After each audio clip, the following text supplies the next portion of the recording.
инструкция для участника по работе в личном кабинете медаль Ельбасы «Дневник».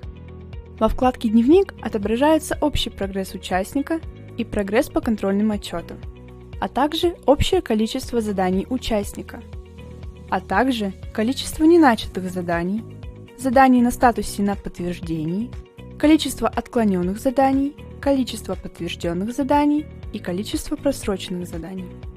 В журнале отображается календарь, по любой дате участник может посмотреть свои задания, как еще не начатые задания, так и уже и выполненные. Выбрав на определенную дату под календарем, участнику будет показано, есть ли у него задание на эту дату. Здесь он может сразу начать задание, нажав на кнопку. С правой стороны появится окно «Исполнение». Участнику нужно будет заполнить текстовое описание. Оно обязательно к заполнению.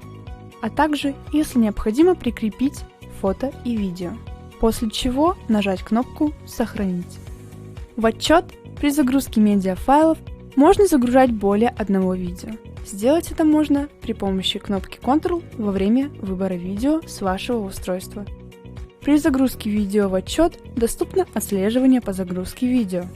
После сохранения задание получает статус на подтверждении. Наставнику приходит уведомление о том, что участник прикрепил отчет, после чего наставник должен принять или отклонить отчет. Участник получит уведомление о решении наставника.